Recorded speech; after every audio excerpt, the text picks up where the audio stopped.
start a new chapter सुभाषितानि shloka. आज हम इन श्लोकों के माध्यम से शिक्षाप्रद बातों को पढ़ेंगे। तो आज का हमारा पहला श्लोक है अयम निजः परो वेति गणना लघु चेतसाम उदार चरितानाम तु वसुदेव कुटुंबकम। तो इसका अर्थ क्या है? अयम निजः यह अपना है, परो वेति या पराया है, गणना लघु चेतसाम ऐसी गणना या ऐसा सोचते कौन है? छोटे मन वाले व्यक्ति। उदार चरिता नाम जो उदार मन वाले व्यक्ति हैं।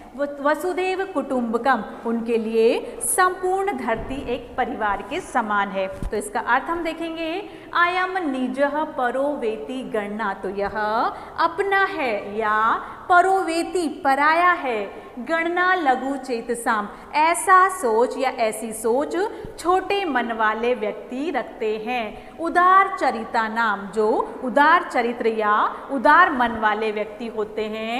वसुदेव कुटुंबकम उनके लिए संपूर्ण धरती एक परिवार के समान होती है। ठीक है, एक बार फिर से देखिए अयम निजः यह अपना है या फिर पराया है ऐसा छोटे मन वाले व्यक्ति सोचते हैं। उदार चरिता नाम तू किंतु जो उदार मन वाले व्यक्ति होते हैं उनके लिए तो संपूर्ण धरती एक परिवार के समान होती है। ये हमारा पहला श्लोक था।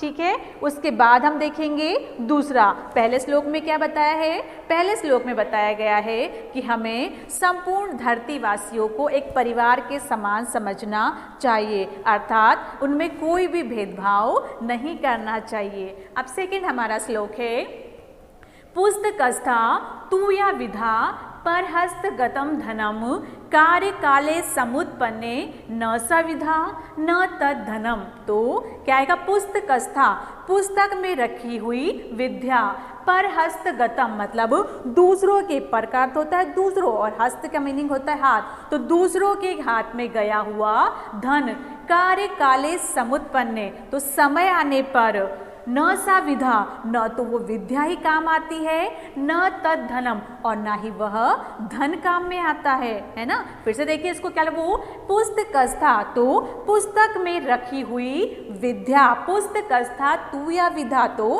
पुस्तक में रखी हुई विद्या, पर हस्तगतम धनम दूसरों के हाथ में गया हुआ धन, कार्य काले समुत्पन्न तो क्या आने पर? समय आने पर, न सा विद्या न तो वो विद्या ही काम आती है, न तद धनम और ना ही वह धन काम आता है। अर्थात यदि हमारे पास किताब तो है, ज्ञान का भंडार तो है, लेकिन यदि हम उसे पढ़ेंगे ही नहीं, उससे ज्ञान अर्जित ही नहीं करेंगे तो वो ज्ञान हमें प्राप्त होगा क्या? नहीं, वो पुस्तक में ही रखा रहेगा। उसी तरह यदि हमारा जो धन है वो दूसरे के हाथ में चला गया है तो वो समय आने पर हमारे किसी भी काम में नहीं आएगा। ठीक है, तो ये जो हमारा कौन सा श्लोक था? सेकंड वाला। इसमें क्या बताया गया है कि सदैव जो विद्या पुस्तक में उससे हमें क्या करना चाहिए? उससे ज्ञान अर्जन करना चाहिए। थर्ड है हमारा परोपकाराय फलंती वृक्षा परोपकाराय वहंती नदः। तो जो वृक्ष है वो परोपकार के लिए ही क्या करते हैं? फल देते हैं। क्या बताएंगे आप? कि जो वृक्ष हैं वो परोपकार के लिए फल देते हैं। परोपकाराय वहंती नदः और जो नदियाँ हैं, नदः का मीनिंग होता है नदियाँ, और जो नदियाँ हैं वो भी परोपकार के लिए ही बहती है। परोपकाराय दुहंती गावः, गाव का मतलब होता है गाय, जो गाय है वो भी परोपकार के लिए ही दूध देती है। परोपकारार्थम इदम शरीरम, इदम शरीरम ये जो शरीर है वो भी परोपकार के लिए ही है। अर्थात इस श्लोक में बताया गया है कि जो वृक्ष है, जो नदियां हैं, है ना, जो गाय है वो परोपकार के लिए अर्थात दूसरों के लिए ही अपना जीवन जीती है। आपने कभी नहीं देखा होगा कि वृक्ष स्वयं अपने फल खाए या नदियाँ स्वयं अपने पानी को पिए, है ना। तो कहने का अर्थ है कि इनका जीवन क्या होता है? परोपकार के लिए अर्थात दूसरों के लिए होता है। तो हमें भी क्या करना चाहिए? दूसरों की सेवा में अपना जीवन बिताना चाहिए, अर्थात हमें दूसरों की सेवा करना चाहिए। अगला हमारा श्लोक है फोर्थ वाला भूमि गर्यसी माता खात उच्चतरः पिता जननी जन्मभूमिश्च स्वर्गादपि गर्यसि। तो भूमि गर्यसी माता, जो माता का स्थान होता है वह भूमि से भी क्या होता है, श्रेष्ठ होता है या भूमि से भी ऊंचा होता है। खात उच्चतरः पिता, खात का अर्थ होता है आकाश, उच्चतरः पिता, और जो पिता का स्थान होता है वह आकाश से भी ऊंचा होता है।